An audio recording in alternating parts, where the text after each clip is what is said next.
I mean, I don't think it's easy ever in the NFL. There's zero question that the expectations are high in Dallas. They always are. You've got Jerry there. You've got the super hot white spotlight always on the star. But I think having just been hired, yeah, I think the seat is pretty damn cool. And look, it's not like Mike doesn't know pressure. It's not like Mike hasn't been in a situation where there are expectations. You know, he took a team to the Super Bowl and then came back and went 15-1, and then had a crushing disappointment in the playoffs. He had a season turnaround after the bye week in 2014, got to within one play of the Super Bowl. So he's used to disappointment and then trying to respond, and used to pressure, etc. I think I said this when they made the hire. I think what's probably attractive for Mike is the ability to kind of step away from the spotlight in Dallas because you have. I know my mom got one for cross country because they had to serve hot dogs and stuff. What? Who's talking about hot dogs? What is going on? I'm so confused. All right, there we go. So yeah, it's like when Mike got hired there, you look at Jerry Jones, he takes up all the oxygen, right? And after 13 plus whatever years of Mike in Green Bay, having to answer for every decision Ted Thompson ever made because Ted never spoke, having to answer for any questions, anything that the franchise did, I think he'll very much welcome this. Okay, if we lose, yeah, he's got to do the press conference afterwards, but Jerry's the one who's going to be quoted the next day because he's got that radio show. Jerry's always putting himself into the narrative. So yeah, is there pressure? Sure. Even if they, stub their toe, so to speak, and I don't suspect that they will, but even if they stumble a bit out of the gate, I think he's safe for at least a couple years in Dallas. I think it was a good hire, and I'm happy for him that he got back into the league. But yeah, I was just kind of curious on the level. I mean, there's no doubt there's pressure, right? I mean, it's Dallas, it's Jerry, and they, like you said, the expectations are sky high. They have a ton of talent, although they did let a lot of defensive talent walk this offseason, but they should score a ton of points, no doubt about it.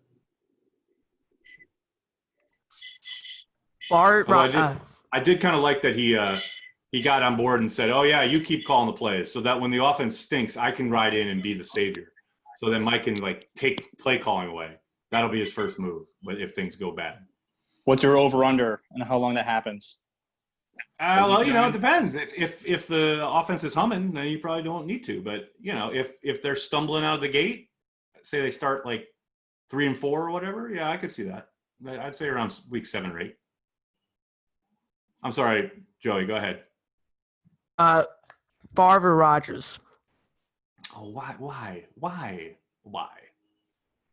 See, and this is a young person question. This is always a young person question, because when you grew up with the Randy Wrights of the world and the Rich Campbells and the David Whitehursts, you just appreciate Favre and Rodgers. I don't have to choose. Favre was always my boy. He was there. He helped resurrect the franchise that I love. So he's always going to have a special place in my heart. But I also recognize Aaron's brilliance and how fantastic he is at simply playing the position, at basically taking care of the football, distributing it, making God-level plays. So, I love them both. It's like asking me to choose between my children. Can't do it.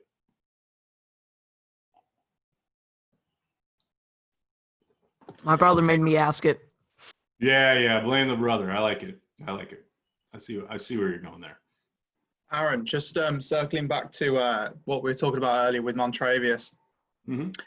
I don't want to get PTSD this off-season coming up, because last season, obviously, you had Mike Pettin and you had Kenny Clark both say publicly that they thought Mon was going to make a big jump, and he didn't even at all. And then already, obviously, Pettin said the other day about Kiki making that jump. I'm just curious, how do those guys? How last year have you got the coordinator and obviously a guy who plays there with him? They were both in lockstep. We think this guy's going to have a big year, and then he just absolutely does nothing. How does that happen? Because surely they know better than anyone. They see him every day. Where does it go wrong, kind of thing? Well, you got to think what exactly are they expecting when they say this guy is doing whatever, as far as day in and day out at practice. And that's the stuff that they're privy to that we are not. Now, the problem is those are not live reps, right? You're not doing anything with a live, even thumping, really. So you get on the field and for whatever reason, it doesn't translate. Well, then you're not getting opportunities, and then you're not getting opportunities. And then all of a sudden you're not quote unquote developing and or taking that step. I think they saw the possibility. They saw something where they thought they saw the trajectory. It just didn't materialize. And that's been known to happen, right? We see that pretty much every offseason with a guy here or a guy there. It's disappointing. I think there's obviously some hope involved there.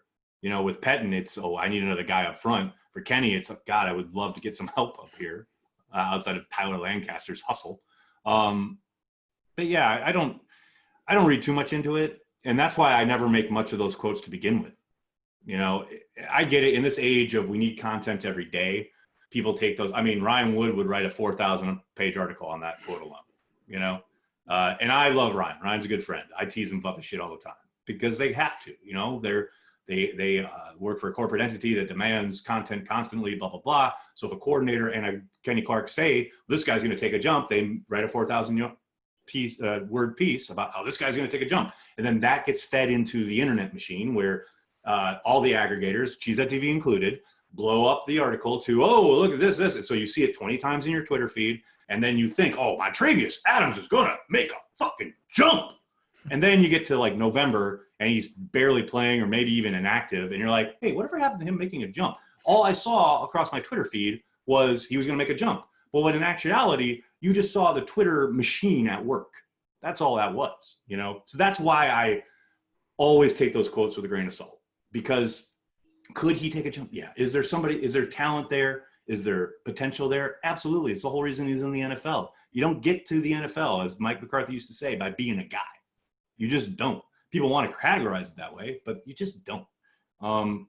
So yeah, it's, were they wrong? Yeah, maybe a little bit. I think there was some wishful thinking there, probably. But again, that's why I just kind of don't pay it any mind, but I do take those kind of quotes with a grain of salt for that reason. Aaron.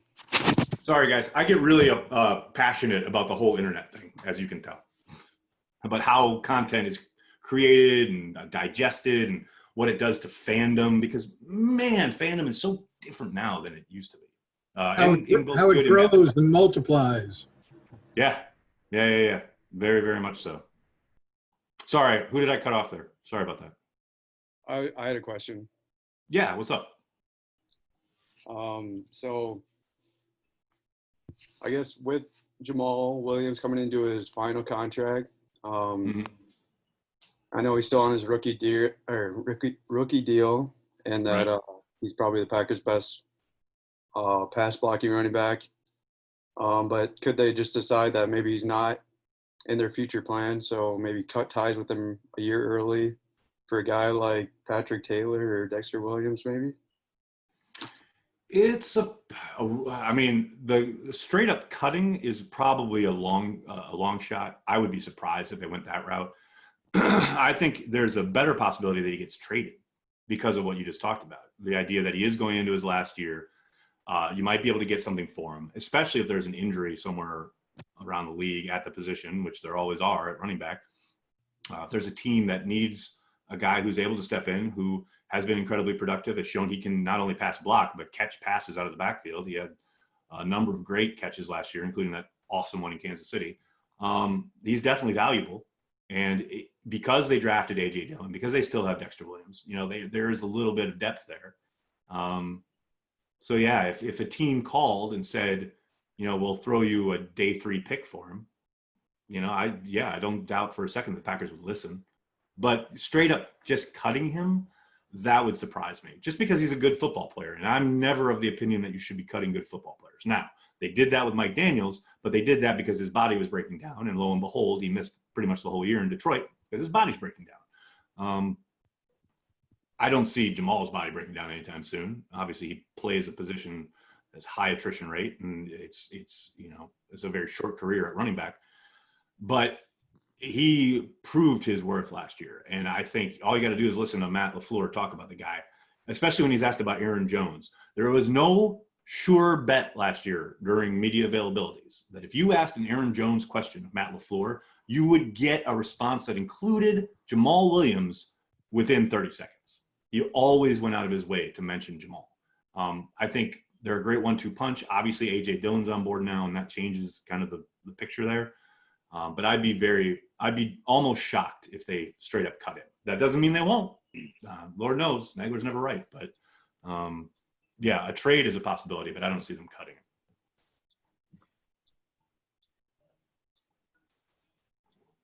Yeah, Weston, what's up? Oh, there we go. Can you hear me? Yeah, I got you. Yeah. Do you think, I know Mike McCarthy kind of did it, and I saw LaFleur do it last year, but watching like this Kansas City game right now. But anyways, is there a way that they'll put like the pedal to the metal, or just constantly just up tempo, just run it? Who cares if we score 40 points, like the game, just they always slow down, like within the second quarter, like you scored 28 points first and second quarter, and the third and fourth. Oh, let's just slow down, run, be conservative. Don't you want to be like the Chiefs and stuff and score 50 points a game? I mean, that would be lovely, right? And have our defense tell, because we can if they. You need speed up you need the talent. You need the talent to do it, and I think they're close. The ability to go hurry up or run tempo, as it were, is just something they haven't gotten to yet. Now, we've heard them talk about it this offseason. LaFleur has talked about it a couple times. Okay. I think Jim Ozarski just wrote a piece for Packers News that was up this morning about that very subject, talking about tempo and offense, going hurry up. It's kind of mystifying to me that they didn't get to it a whole lot last year. But, I think first year of the program, putting things together, et cetera. I mean, yeah, would it be nice to score 50 points a game? Yeah, of course it would. It's the NFL, though. It's not Madden. The Chiefs are built in a very particular way, and they've assembled a very specific type of offensive team that, of course, begins with the drafting of Patrick Mahomes. So, I do think Andy Reid has certainly paved the way as far as creativity on offense. I'd love to see LaFleur get a little bit more creative. But, Andy Reid's been coaching for decades. This always comes back to my thing. Where did Andy Reid come up with the offense?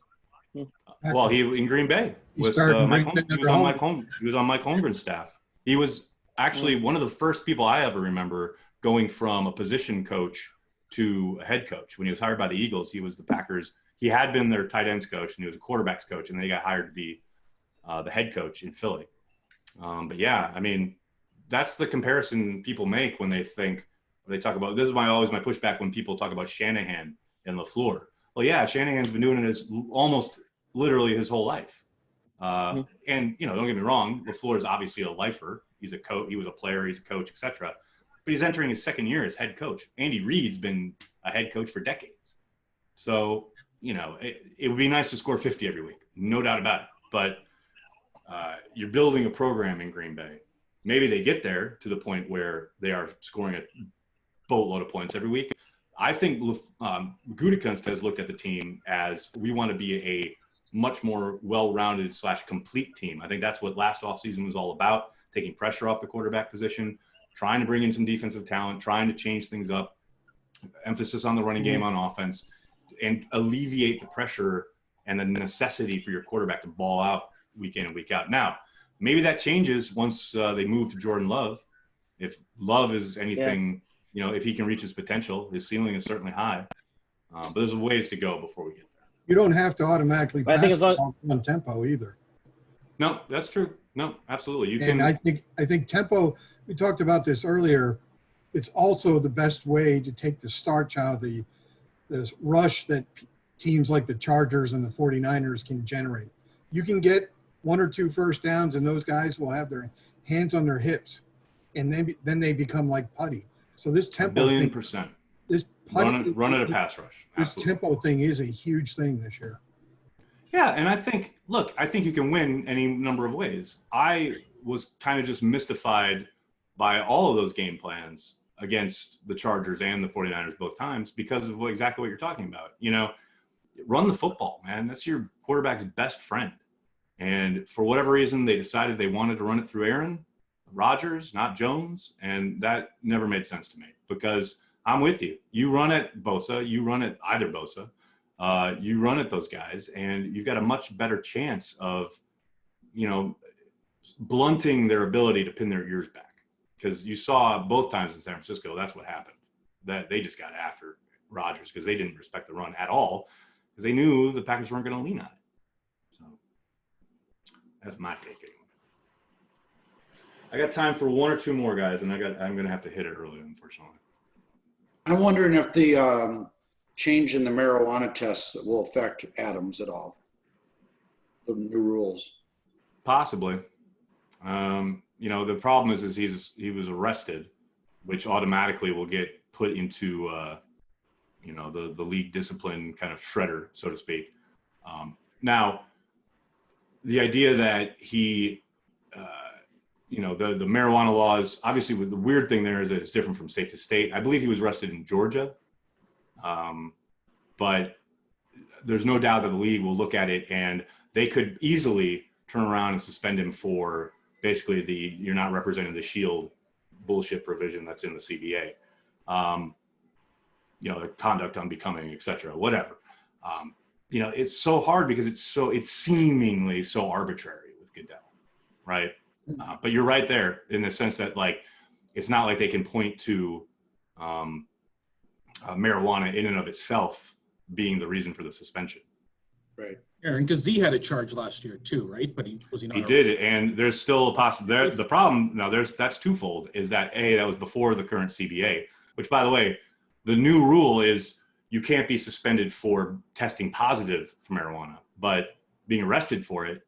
That's would be probably what the suspension would stem from. Z's case is interesting in the sense that it's not legal in Wisconsin, and that's where he was arrested, even though he was coming from Chicago. And there's still a legit possibility. My fear is that we're going to, with the NFL annual tradition of suspensions coming down July 4th weekend, we'll get a 1 or 2 game suspension for Za'Darius announced at that time. But now, maybe we do, maybe we don't. I don't know. But that's a very real possibility. And I hate it. Especially because it would mean you'd miss the Vikings game, which is, where he feasted last year. I'm also wondering where Mark is from. I think I detect an Iowa accent. I'm actually from England. Sounds you Birmingham, sound like Aaron UK. Campman. Are you kidding me? Come on now. No, Where in England? UK. Where in England are you? Birmingham. Very nice. I was in London last summer, and I cannot wait to get back. No. I love it. I'm an Anglophile. I love England. How did you become a Packers fan? How did you become a Packers fan? Well, the first NFL game I ever watched was Super Bowl 45.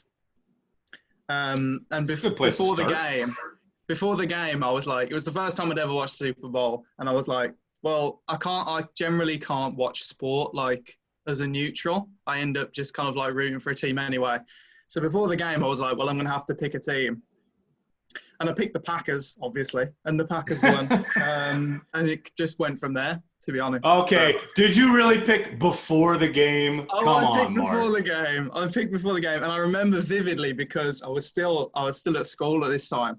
And the following day, I stayed up until 3 a.m. and the game was still going on. Then I went to sleep and I recorded the rest. And I went to school the next day. And there was another guy who also hadn't watched the rest yet, and he wanted the Steelers to win. And I was like, no, so I, already getting tribal about it, the very next day. No. So, you've been a fan for less than 24 hours, and you were already staking your claim. I love it. I was in London 2 years ago for a game, and went to a game.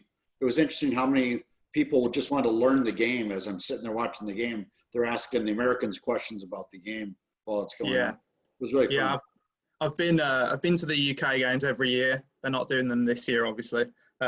Holding out faint hope that one day the Packers will come, but I know it's never going to be a Packers home game, obviously. Right. But yeah, it'll happen. The one time they'll get over there. Yeah, they will eventually. The one thing I remember is the the most Americans I've ever seen was when I went and saw the Eagles play. Those guys are crazy.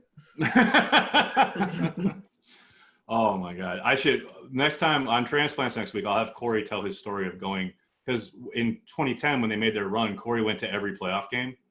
And he went to the Eagles game in Philly, and he wore his, like most people get told, you know, wear your colors inside your jacket, especially we get out of the car, the parking lot, like don't be loud and proud, like just get inside the stadium. You guys know Banky. Banky's out there like green mohawk, like camo pants, like some ridiculous Nitschke jersey get up thing. And he's like, what's up? And Rachel, his girlfriend, tells us a great story about how like these guys accosted them afterwards, and like she thought they were gonna die. Like Philly fans are a special breed. Philly fans are week one game that year. In the same way. In Philadelphia, right? Yeah, had a homeless man growl at me on the way to the game. I wore 4 jerseys. There's another one underneath.